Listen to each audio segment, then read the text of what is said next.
go out with his wooden foot. Can you hear me? Yeah, go for it. When can I hear you? Let me see. I should be able to hear you now. Okay. An amputee may go out with his wooden foot. These are the words of Reb Meir. But Rav Yossi prohibits it. If it has a cavity for pads, it is susceptible for tumor contamination. His knee pads are susceptible to midrash contamination, and he may go out with them on Shabbos or enter the temple courtyard with them. His stool and his supports are susceptible to midrash contamination, and he may neither go out with them on Shabbos nor enter the temple courtyard with them. Masks are not susceptible to tumor contamination, and we may not go out with them on Shabbos. Tet. May go out with laces, and princes may go out with bells, and all people may do so, but the sages spoke of the actual custom. We may go out with a locust egg, or with a fox tooth, or with a nail from a gallows for the purpose of healing. These are the words of Rav Meir. But the Kachamim say even on weekdays these are forbidden because of the prohibition against following in the ways of the Amorites. Okay. Okay. All right. So today we got the big ones. First, the Klal Gadol. A major general rule that they said on Shabbos is that if you kol hashochech ikar Shabbos, if somebody didn't know for some reason they forgot the ikar rule of Shabbos, which it's difficult to think of a circumstance under which somebody would forget that the halacha of Shabbos actually exists. Maybe he sort of self-converted as a goy or something like that, and never really learned that there's such a thing as Shabbos. Okay, but Asa Malachas Harbe b'Shabbos Harbe, and he did lots of Malacha and lots of Shabboses. He's only got one chatas that he needs to perform. Okay, because there was only one ikar transgression, that was forgetting that there was such a thing as Shabbos. Okay. Hey, ikar Shabbos, somebody who knows that there's such a thing as Shabbos. For Asa Malachas Harbe b'Shabbos Harbe, but he accidentally did lots of malachas and lots of Shabbos when he just didn't know that he just didn't know what the halachas were, right? Um, okay, chayav al kol Shabbos for Shabbos. He's only chayav for violating Shabbos, but not for each particular malacha because he just didn't know the rules of Shabbos. He knew there was such a concept, but he just didn't know the rules. Okay, hayodeshu Shabbos v'asa malachas harbe b'Shabbos is harbe. If somebody knows that it's Shabbos and he knows what the halachas are of Shabbos, chayav al kol av melacha melacha. So now he has to bring a separate chatas for every single different av melacha. Okay, and that's where in the next Mishnah we're going to see the listing of all of the avos malacha, and the nafkamina of these things is that if you do two malachas of the same type, it's only one korban chatas, whereas two separate malachas is two chatas.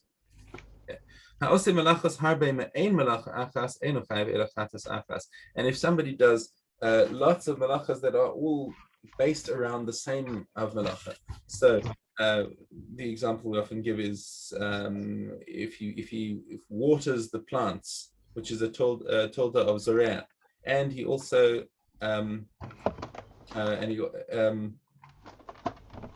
uh, right, and if you also pulls uproot things, says Gati, that's a told of kotzer. So that's two malacha, avos malacha, and he has to bring two separate ones. But if he waters the plants and he Right. also which is and he also plants some seeds, right? So watering and planting are from the same malacha, so therefore he would only bring one. Okay, so now we're just going to list all of the malachas that there are. It's avos malachas arbim chaser achas. So there are 40 malachas minus one. Interestingly, we use the same lashon in makos when a person gets lashes. It's 40 minus one. Right. Right. Okay, so 39 malachas are zoreat, planting, choresh is plowing, kotzer is harvesting, ma'amer is making piles. That's piling things together. So when you gather the produce together into one pile, that's also called a malacha. Hadash v'hazoreh, somebody who That's threshes it and who winnows it. That's so dash is on the ground and winnowing. Usually throw it up into the air for right. the wind to blow away the chaff. A I have all, borer. by the way, I have all the translations here. So if you want to move along, it's okay. Okay. All right. Um, Fine. So it's so the borer is sorting. All three dash, Zora and borer are actually basically the same thing. the three different subtleties of how the sorting is done. They're all a kind of a sorting action. Okay, tochen for grinding, meraked Sifting. is sifting. Mm-hmm. Okay, lash is kneading, orfe is baking. Interestingly, baking is not something that was done in the mikdash. We all these malachas we said are things that are done because that was what was done in the preparation of the Mishkan. So this is not so Ophir was not there, but the Samamanim, the where was it? Cooking was done in the Samamanim when it was the dyes. They used to make in order to make the dyes to color the wool and whatever. So that was so that's called bishul, but it's listed as under the Avos Malacha as Ophir, as baking. So What about baking, the cooking, lechem hapanim? The lechem hapanim, though, that was done in the that room. wasn't for the structure. That was for operations. Operations. Okay. Yeah. Okay, Hagozes is temer, shearing the wool. Melabno, which is bleaching. Menapato is combing. Tzova is dyeing. Tove is twisting. Meisech is threading the loom basically. Ose shnei batenerin, and making two holes for the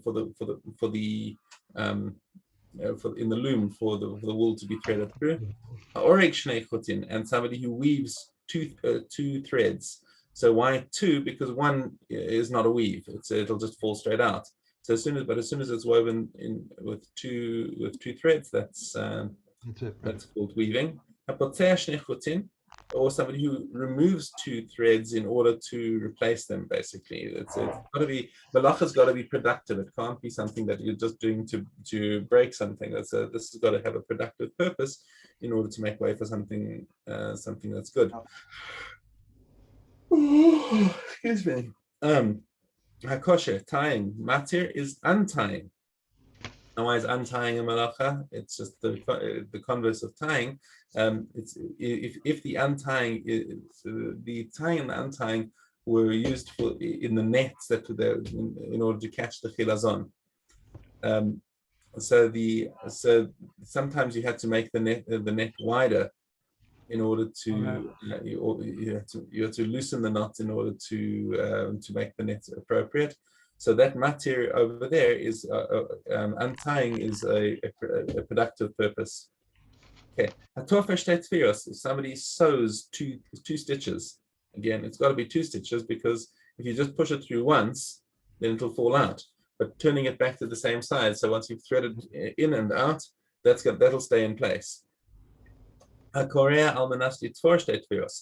And if somebody tears something in order to, like if you make a mistake in where the cloth is, or so you can tear out a piece in order to bunch the material more. So that korea is a productive tearing that will enable you to sew it together again.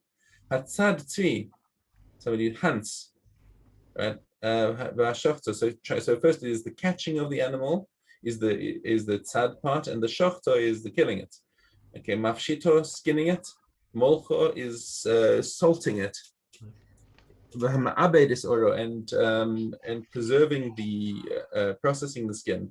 Hamochako, and smoothing it. That's taking off the hairs from the skin. V'mechatcho, and cutting it to size. Kosev shtei osios. Now, writing two letters. Why is it two letters that makes you chayav in writing? So this was from the planks of the Mishkan, the upright planks.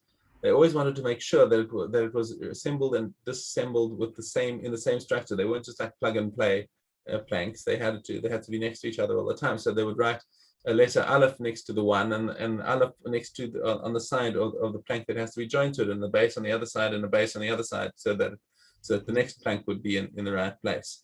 So that's why we have shtei osios is chayav in the melacha. And similarly, if you erase lettering in order to write two letters, okay, building. soser and knocking down a building. Of course, the soser still has to be a productive thing where you're breaking something down with a productive purpose, not just because you want to get rid of the building. Okay, hamechabe, extinguishing mavir.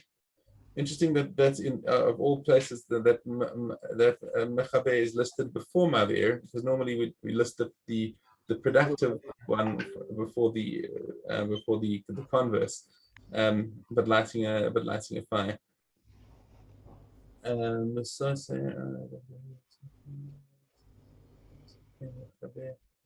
Right, so the mechabe is dafke in order to be able to relight, which is by making that charcoal.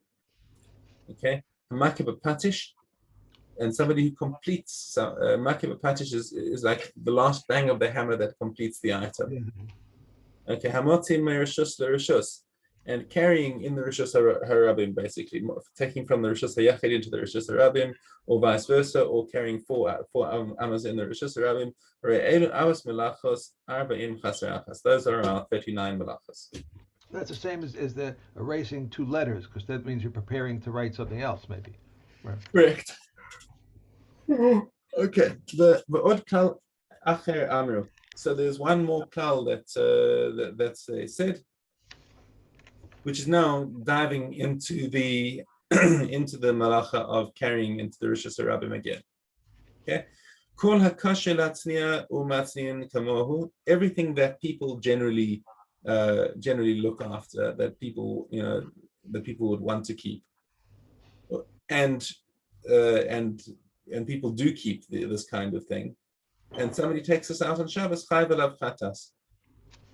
Okay, whatever kind of object it is that people care about, and that this particular instance is something that somebody would care about, then you'd be chayav chatas. But this rule is more easily demonstrated by the converse. And if there are things that people don't care about, and people don't, or this is an instance of something that people would not want to keep, and somebody nonetheless took it out on Shabbos, only somebody who actually cares about this kind of thing would be chayav on Shabbos, but not somebody else. And I keep using the example of the guy who's got the pocket lint collection. He's whatever Meshuggah. He likes to get a pocket lint. So now anyone else who's got pocket lint and walks out with pocket lint on Shabbos is nothing. There's no big deal. But the guy who cares about pocket lint, he's got to make sure that his pockets are empty of lint before he goes out on Shabbos. Okay. You know anyone like that? Huh? You know anyone like that? No. No. Okay, I know you have to run. Yep, that's me. All right, have a great Shabbos, Mr. Shem. I'll see you on Sunday. Mitzvah Shem on Sunday. Okay, thank you. Bye.